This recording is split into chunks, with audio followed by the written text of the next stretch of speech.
गुरु ब्रह्मा गुरु विष्णु गुरुदेवो महेश्वर गुरु साक्षात् परब्रह्म तस्मै श्री गुरुवे नमः।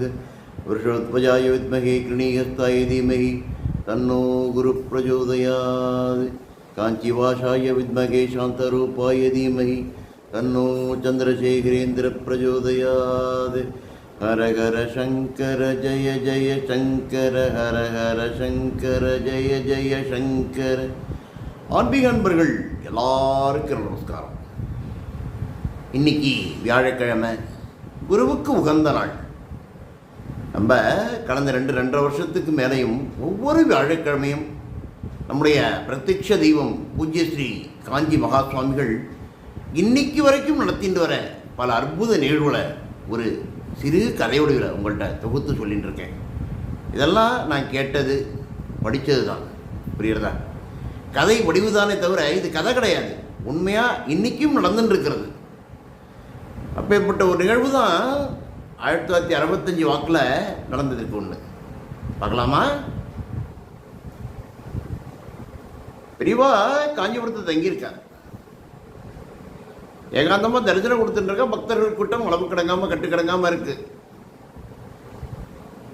அப்போ தரிசனம் கொடுக்குறச்சே மடத்து சிப்பந்திக்கும் அங்கே பெரியவாளை பார்க்க வந்த 2-3 பேருக்கும் ஒரு சூடான வாக்குவாதம், சலசலப்பு ஏற்படுத்திருக்கு. அப்போ மடத்து சிப்பந்தி என்ன சொல்லிட்டாருன்னா, ஆமாம் என்னவோ பெரிய பேசுகிற பெரிய கலெக்டர் ஆகும் அப்படின்னார். யார்? இந்த மடத்து சிப்பந்தி இந்த 2-3 பேரை பார்த்து அந்த சலசலப்பு டக்குன்னு பெரியவா காது போட்டு டக்குன்னு திரும்பி பார்த்துட்டா. பெரியவா பார்த்துட்டு அங்கே நின்று ஒருத்தரை கையை காமிச்சு, அந்த பையனுக்கு ஒரு 26, 26, 28 வயசு இருக்கும். அந்த பையனை கையை காமிச்சு, என் கலெக்டர்னா கத்தனமானதோ, இந்த பையன் மாதிரி கத்தாத கலெக்டர் கூட இருக்கலாம் தெரியுமா அப்படின்ட்டார். கூட்டம் மெதுவாக நடந்துட்டு கொஞ்சம் கொஞ்சமாக நகர்றது, எல்லாம் நமஸ்காரம் பண்ணி பிரசாதத்தை வாங்கி போயின்னு இருக்கார். அந்த 27, 28 பையன் இருக்கான் இல்லையா, அந்த பையனுக்கு தூக்கி வாரி போடுறது.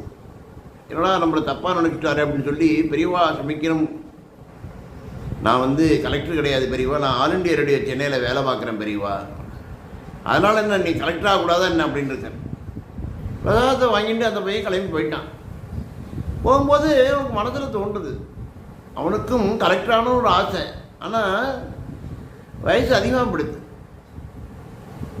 அதனால் ஒன்றும் செய்ய முடியல.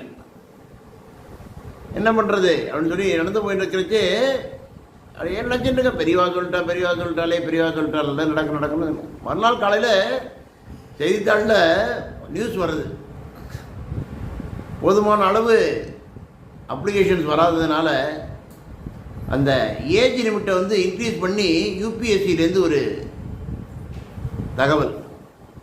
அதை பார்த்து அந்த பையனுக்கு ஒரே ஆச்சரியம். இருந்தாலும் மனசில் ஒரு கிளேசம், போடலாமா வேண்டாமா, நம்ம பாஸ் பண்ணுவோமா மாட்டோமா அப்படின்னு சொல்லி அதே நினச்சிட்டு போயிடுச்சு. அன்றைக்கி அவள் ஆஃபீஸில் இன்ஸ்பெக்ஷன் வந்திருக்காரு, சி வாசந்திரன் பேர். அவர்கிட்ட சொல்லியிருக்கா இந்த மாதிரி அப்படின்னு. இந்த நடந்ததெல்லாம் சொன்னோடனே அவர் சொல்லியிருக்காரு, பெரியவா சொல்லிட்டு எல்லாம் நடக்கும், நீ கண்டிப்பாக அப்படியே பண்ணணும் அப்படின்னு. அது மட்டும் இல்லாமல் அவர் சி பாலச்சந்திரன் பெரியவருடைய பக்தர்.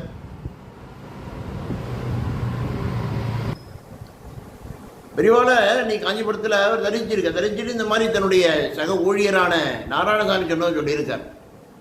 பெரியவா சொல்லியிருக்கா, அதெல்லாம் ஒன்றும் கிடையாது பாலா, கண்டிப்பாக அப்படியே முன்ன சொல்லு அப்படின்னு சொல்லியிருக்கார்.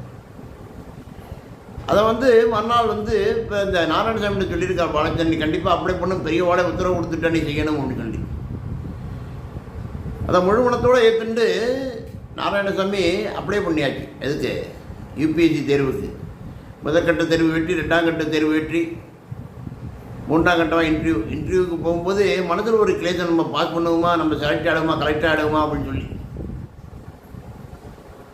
ஆச்சரியம் என்ன அப்படின்னா, மிகச்சிறப்பாக தேர்வாகி 90வது இடத்தை பிடிச்சிட்டார். யார்? நம்ம நாராயணசாமி. ரொம்ப சந்தோஷம். ட்ரைனிங்லாம் முடிஞ்சிடுச்சு. ட்ரைனிங் முடிஞ்சு போஸ்டிங் போட போகிறேன். போஸ்டிங் போட்டாச்சு. என்ன போஸ்டிங் அப்படின்னு சொல்லிட்டு எல்லாம் இவருக்கு தெரியும். பெரியவாளை பார்த்து நமஸ்காரம் பண்ணுறான், போஸ்டிங் ஆர்டரை வச்சுட்டு.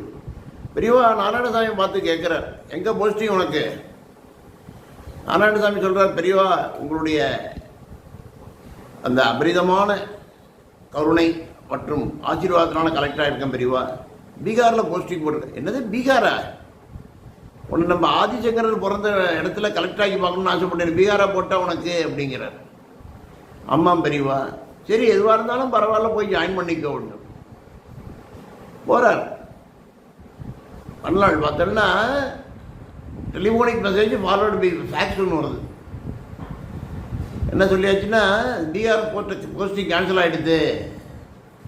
கேரளாவில் ஏதோ ஒரு ஜில்லாவில் போட்டிருக்கார். யாரை? நம்ம நாராயணசாமி. நாராயணசாமிக்கு ஒரே ஆச்சரியம், என்ன பண்ணுறது, பெரியவா சொன்னது ஒன்றா நடந்துருக்கு. இது மட்டும் இல்லாமல் அங்கேருந்து மாறுதலாகி நம்ம தமிழ்நாடு கேடர் வாங்கிட்டு வந்துட்டார். யார்? நாராயணசாமி. மதுரையில் சப் கலெக்டராக இருக்கார். அப்போ பெரியவா மதுரை மீனாட்சி அம்மன் கோயில் தரிசனம் பண்ணிட்டு அங்கே ஒரு உயரமாக உட்காந்துட்டு இருக்கிறச்சு இவர் போய் பார்க்குறார். யார்? நம்ம நாராயணசாமி. அப்போ பெரியவாளுக்கு நல்ல ஞாபக சக்தி உண்டு. நாராயணசாமி பார்த்து, என்ன நீ சப் கலெக்டராக இருந்தேன்னு வெறும் இந்த மாதிரி சன்னியாசி பின்னால் அலையக்கூடாது, கலெக்டர் இல்லையா போய் வேறு இல்லை, கலெக்டர்லாம் இல்லை பெரியவா, நான் சப் கலெக்டராக தான் இருக்கேன், ப்ரொஃபஷன் இன்னும் முடிய போகிறது, இன்னும் முடியலை, எல்லாம் முடிஞ்சிடும் கவலைப்படாத. அது முடிஞ்சு 2வது நாள் பார்த்தோன்னா கலெக்டராக ப்ரமோஷன் ஆகி ஊட்டிக்கு மாற்றி விட்டா. யாருக்கு? நம்ம நாராயணசாமி. ஆச்சரியம் மேலே ஆச்சரியம் நாராயணசாமிக்கு. ஒவ்வொரு ஆச்சரியம் நடக்கும்போது பெரியவாள் மேலே உள்ள ஒரு பக்தியானது அபரிதமாக வளர்ச்சி அடைஞ்சுட்டே இருக்கார் மனசுக்குள்ள.